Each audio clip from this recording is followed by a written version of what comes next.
It is a very, very cold morning this morning. Me and Keelan are still doing 75 hard. In fact, we did restart 75 hard a while ago, like a week ago. I missed a point. I don't think you talked about why you restarted. I restarted because I literally just completely forgot to read my book, my 10 pages. I decided I'd do it later, and it was just out of routine, and I totally forgot.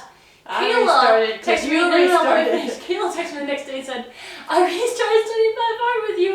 I said I have to do my workout last night. I'm like, what the motherfucking hell? You know how sometimes it's nice just to have something to do? Like, you know how it's nice? Ministry likes company, is what I'm trying to say. It's nice to do things with other people because, one, like we've always talked about, it keeps you more accountable. It's just more enjoyable to have someone to that you can relate to that's doing the same things as you. So I was like, fuck it, yeah.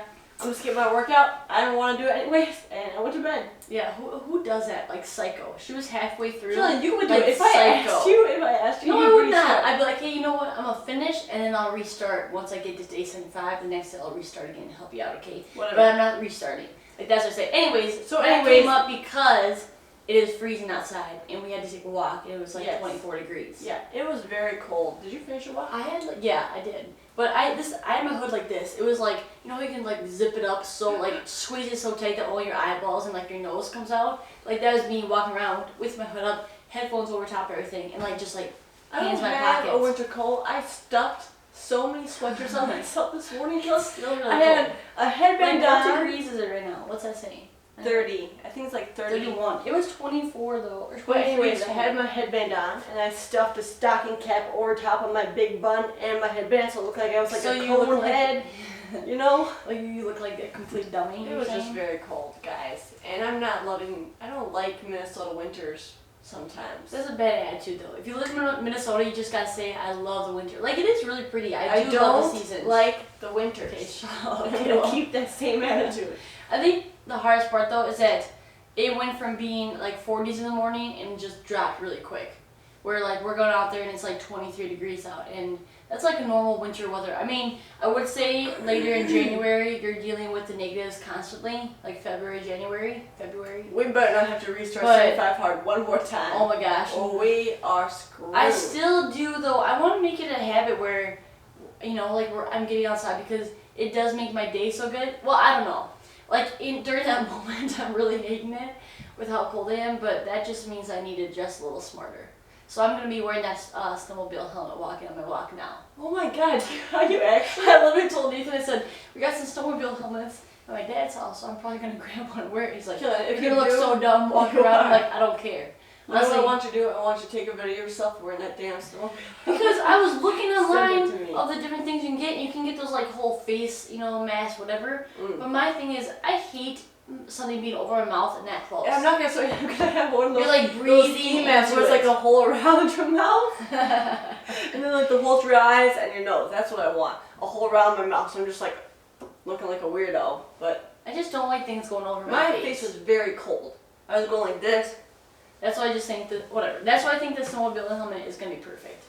So if you guys want to know how we froze, there you have it. That's how. And okay, this is just a little side touch though. The corn stove still is having issues starting, so not getting to be warm during it and having very unproductive sessions because half my session is spent on the bike, pedaling my fucking heart out trying to get warm.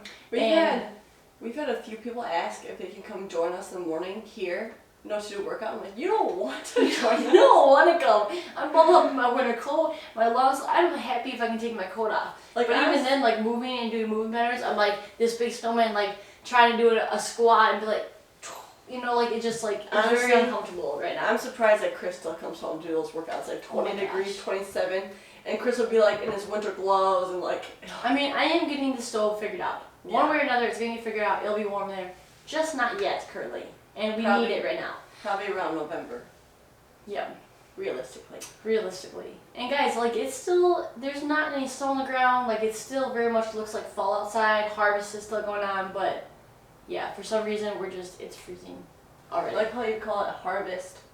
They were going last night until the combine. Yeah, probably until like we're looking at the combine, but probably until like 11 o'clock last night, and then they just started picking up. I don't know. There's just something so like relaxing about watching people in the fields. I love it. Combine the corn and everything. I'm like, yes. But guys, we didn't come on here to talk about how freezing it is and why. Yes, we did. We want to bring to you an episode that we're really excited to talk about because it's about ways to swap out everyday items in our food and our nutrition that one may be better for you, or two is going to help you better. Like, it's just the healthier swaps. There we go. Also, though, we're going to talk about things that we wouldn't even bother trying to swap, and things that maybe that you enjoy in your lifestyle that you don't need to swap out, and we're going to talk about why. So yes, I love that you have Pantry Staples. We like totally did kind of opposite things, I think. Well, not completely, but I think I did like a full spectrum versus maybe you focused on... I did some Pantry Staples along with like swaps / like substitutes for certain products. I love it. And then I also wanted to go into like why should you substitute some things. Or swap things. Perfect. Yeah. Alright, the first thing I kind of want to go into is, well, we just want to get into Pantry Staples, I guess, first, since I kind of have a few things and you do. Well, yeah, the Pantry Staples also kind of goes into some substitutes. Like, there's a reason that these are staples in our pantry, and it's because they're also like substitutes for other things in my pantry that would normally be like a staple in other people's pantry. I was actually looking through my pantry today and through my fridge because I have things in there, my cupboards, all that, and I was kind of surprised with how much I've collected, how much I've started, like, how much is a normal swap for me now, which never used to be like a normal swap, but now I don't even try and buy the other thing. I'm just like, when I go to the grocery store, I'm looking for this or this. Yeah. I was kind of surprised. And it's cool because at first it's definitely a conscious effort, and then eventually when you find a spot that you can utilize these items often, it's a pretty easy swap. And you're just doing it. So my first Pantry Staple / substitute, or like swap that I usually have in my cupboard is agave nectar. And agave nectar is a syrup extracted from an agave plant, and it tastes like, I think it would taste like kind of similar to honey or maple syrup. It's like on the lines of those sweeteners. So if you don't have maple syrup or honey, this is a great substitute. Also, obviously, instead of sugar as your sweetener for baking, agave nectar is amazing to substitute in place of regular sugar. It's delicious, and also, obviously, it's a natural sweetener. That's what I really like about it, is that it's a natural sweetener. I'm okay with artificial sweeteners. I don't want them a ton in my diet, but in certain areas, I feel like, I just feel like it makes sense.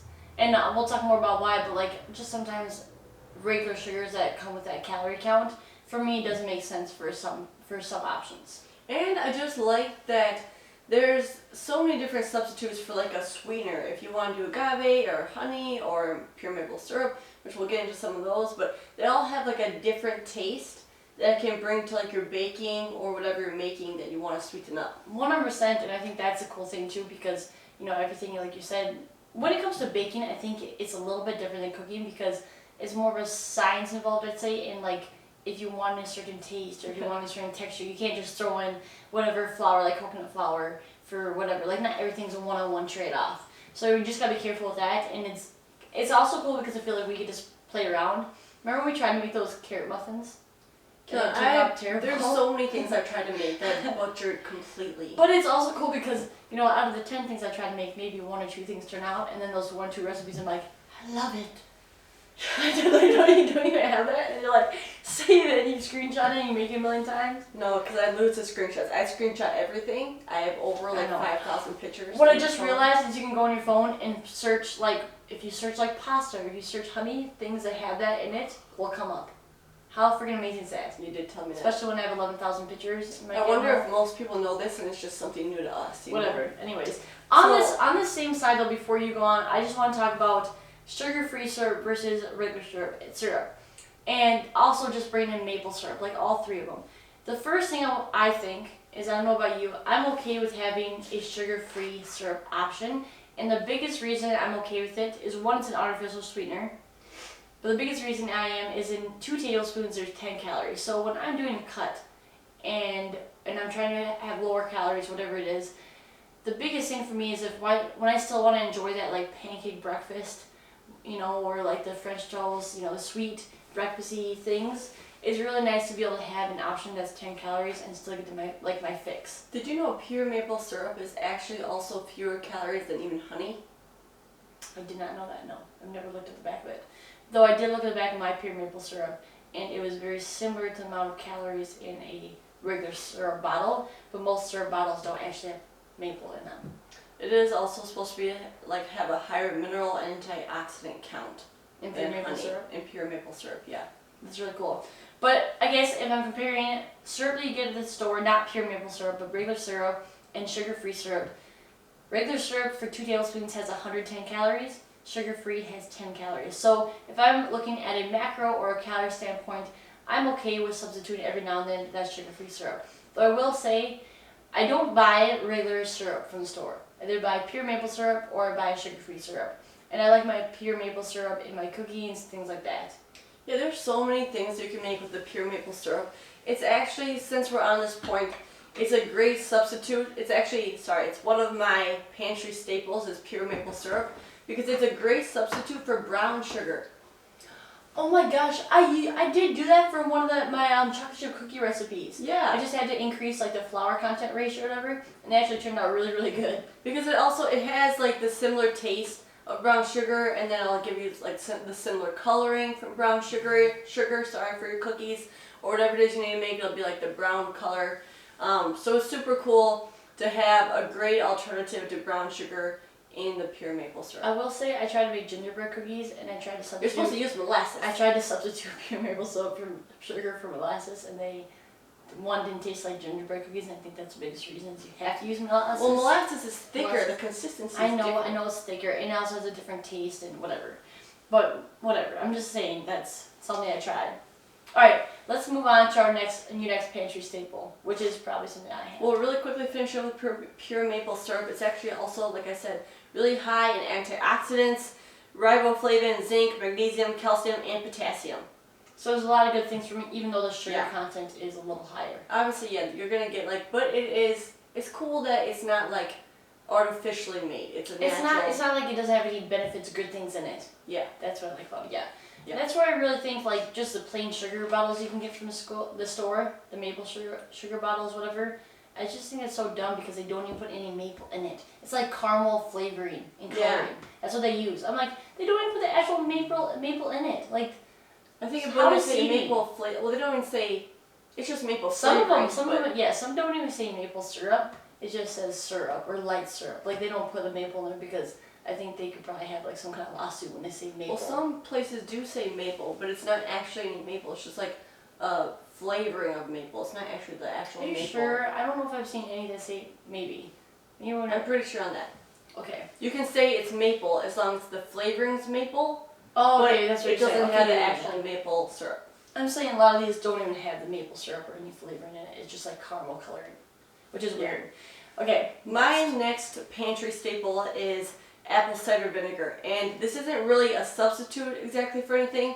Well, I guess my substitute will come in a second, but apple cider vinegar is made from fermenting apples, obviously, if you understand that.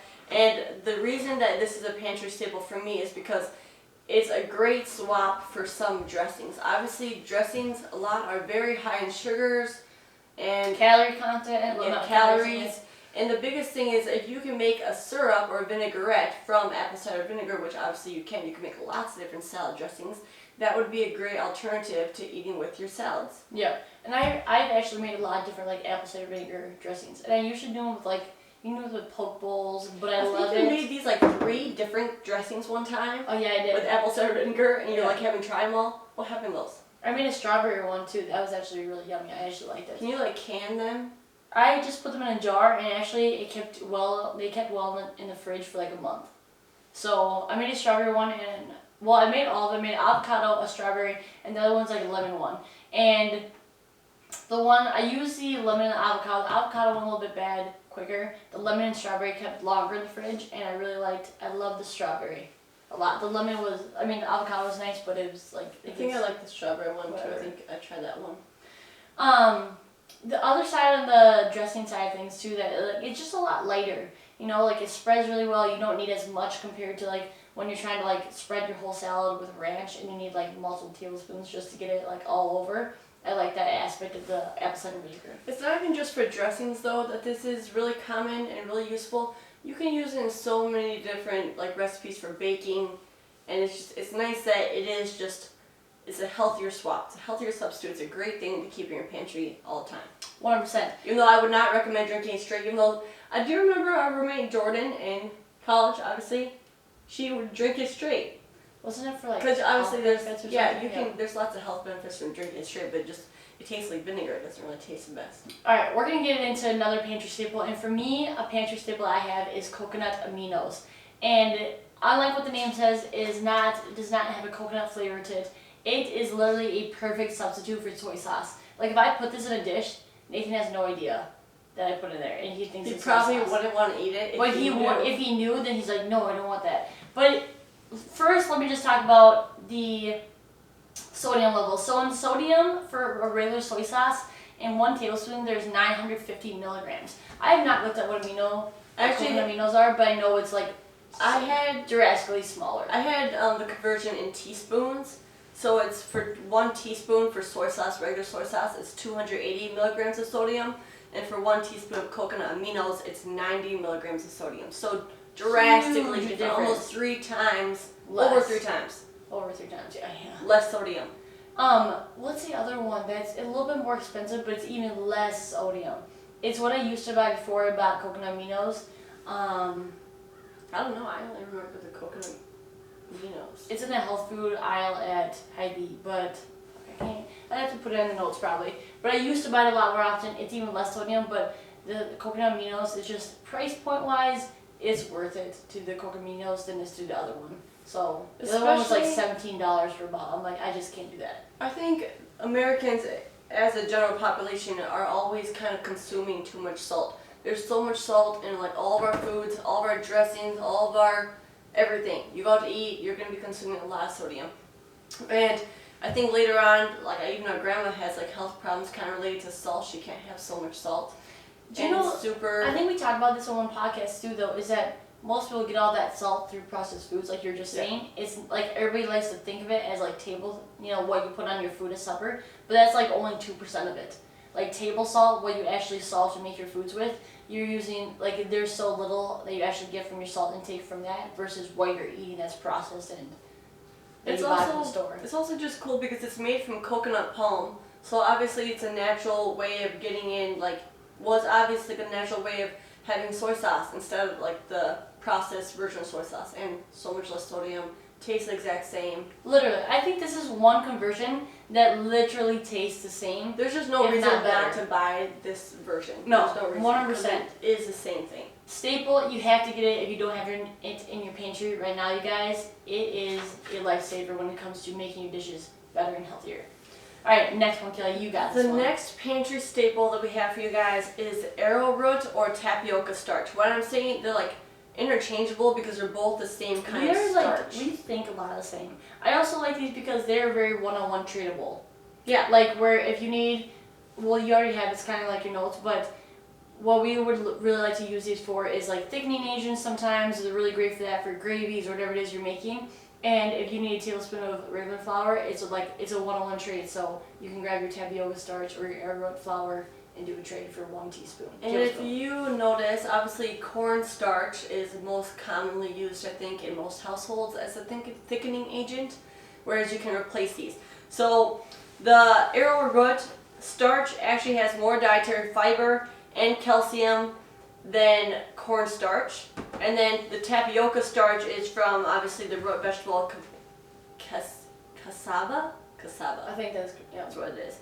And it contains no fat or cholesterol, and it's also very low in sodium. So both are great interchangeable. And these would be great for whether you're baking or cooking. So I use tapioca flour in my cookings. I use almond flour. Like we can go into flours a little bit, but I use a lot of different types of flours that they use for baking. And when it comes to cooking, it's just nice to be able to have these options instead of your plain whole wheat all-purpose, processed flour. And honestly, you don't need both. I think I would choose arrowroot over the tapioca just because it does have more dietary fiber and calcium in it than tapioca or cornstarch. But they're both really good trade-offs to have as a pantry staple. What I do too is obviously when it comes to finding things that are more on the healthier version or more nutritious for you. some things come with like a price tag attached, right? Yep. So the biggest thing I like to do is I like to go to, what's that one store we go to Rochester where things are drastically cheaper than like most health food stores? Natural grocers. Yeah, is it there, right? Fresh Thyme is a little bit more expensive, but it's like a health food store. Natural grocers is a lot cheaper, and it's also a health food store. It's like the cheapest, like, because they don't sit there and bag the flowers in like these nice bags. It's just like bagged in like a regular bag with the name on it.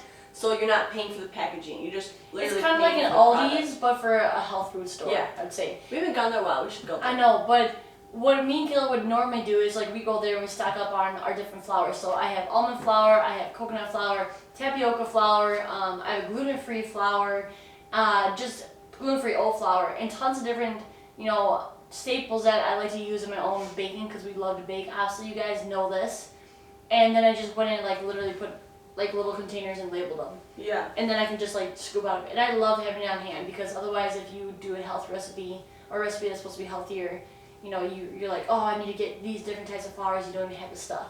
The one big thing with the tapioca flour, or the tapioca starch, going back to the starches again, the one big thing with that is for one tablespoon of cornstarch, you would need 2 tablespoons of tapioca starch, just because it's not as much of a thickening agent as the cornstarch, so you would need to double the recipe kind of.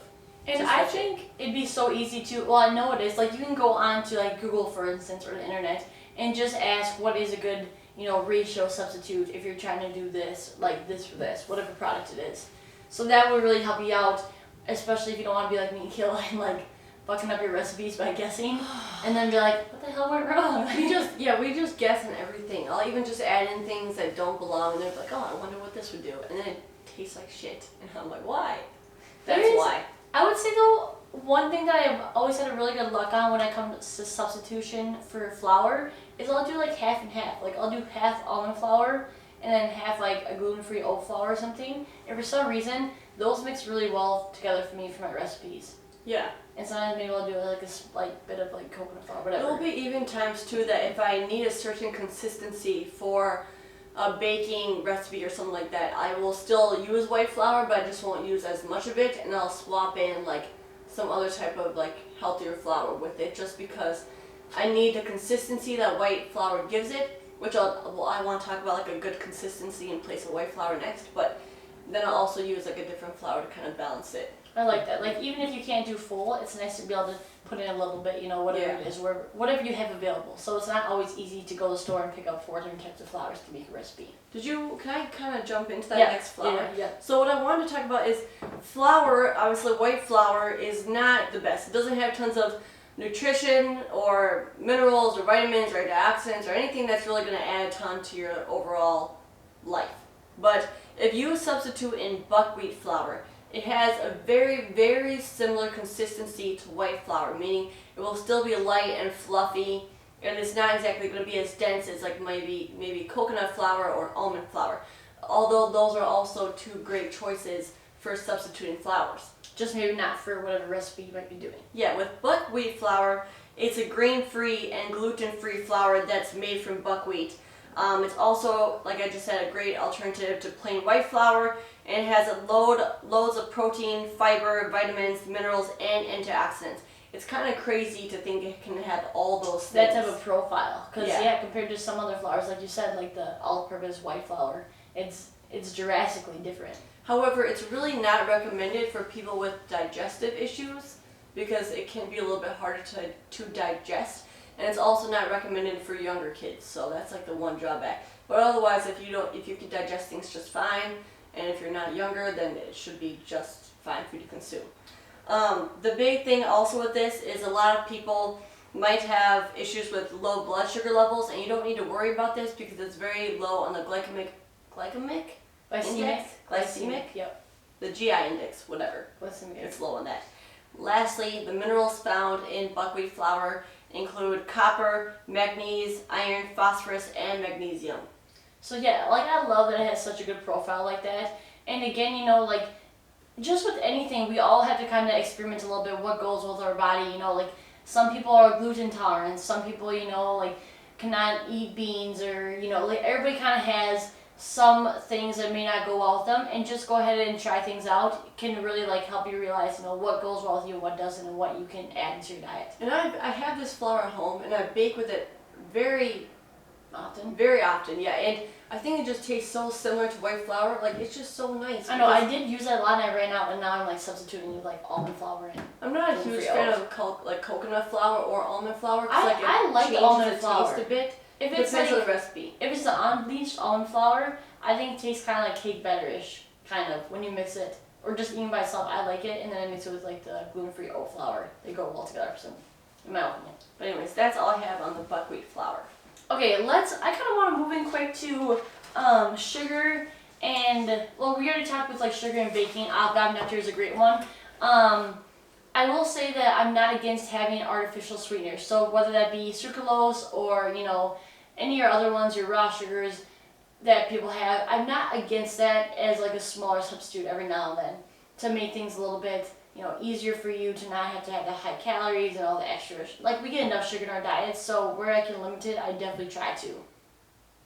I do try to limit most sugars, except from, I love sugar from the fruit. Like natural sugar. From fruit, yeah. I like having lots of natural sugar in my diet, but with that being said, though, there's a lot of products out there that use artificial sugars and sugar alcohol. So for sugar alcohol, there are it's a type of carb. Everybody likes to think that it's like some type of sugar or it's some type of alcohol. So unlike the name, it is actually a type of carb that has a chemical structure that is similar to sugar. The only downside of sugar alcohol that I really don't like is that it is not fully absorbed or digested usually in people's systems. So your body really doesn't know what to do with it. Sugar alcohol. Spilled coffee on myself. That's what you were doing over there? Your body really doesn't know what to do with it because it can't really understand, like, you know, where this comes in. And most of the time it just kind of gets expelled through you. So obviously it doesn't get absorbed, doesn't usually get fully digested. And there's kind of downsides that come along with having sugar alcohol. So this is going to be your gas or your upset stomach, diarrhea, not a lot of fun things. Diarrhea. And you'll actually find sugar alcohol, and this is something that I would never do a swap for, is in your candies. So remember we did like the sweet treats? That's all sugar alcohol. Anything that ends with sorbitol, maltitol, like OL endings is like your sugar alcohols in it. And to be completely honest, I just think anything that is like a sugar-free candy or a healthy candy tastes like shit. I hate it. Like, if I'm gonna, like, I'm not giving you a healthy swap for this because I just feel like there's some things in our diet that are okay to have in our diet, and we just need to learn how to moderate it and how to have a good portion of it. Yeah.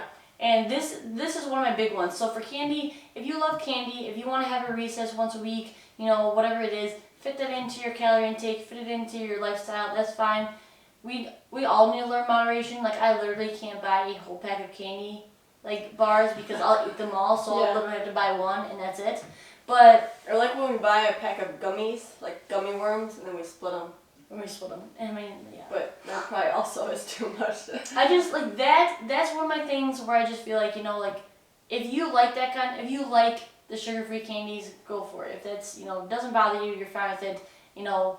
It's just, I don't think there's always a swap for everything in our lives that we enjoy. And another one for me, I don't know about you, is peanut butter.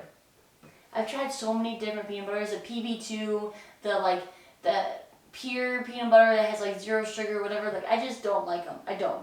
First of all, I'm not a huge fan of peanut butter unless it's a peanut butter sandwich. If it's not a peanut butter sandwich that's been toasted, forget it. I don't want it.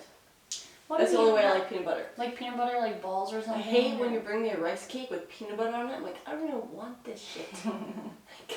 Anyways, like, I just think there's some non-negotiables, things in your life. Some people really love donuts. I've yet to ever I've had a protein donut before. It tasted terrible. And I've yet to really have like a healthy donut that I really actually enjoy that makes it a donut. I'm not a huge donut person. Like, every now and then it's, you know, I'll have one. But I don't know, there's like other things in life that are like, honestly, it comes down to like any part of your diet. If there's anything that you can't find a healthy swap for that you really, really enjoy, don't take the other thing out of your diet. You can keep it in your diet. This kind of brings me to the point, like, how often, like, people understand, okay, we love health and fitness, we center our lifestyle around that, but when we go out with anybody or friends, or if we're in a work area and we like reach for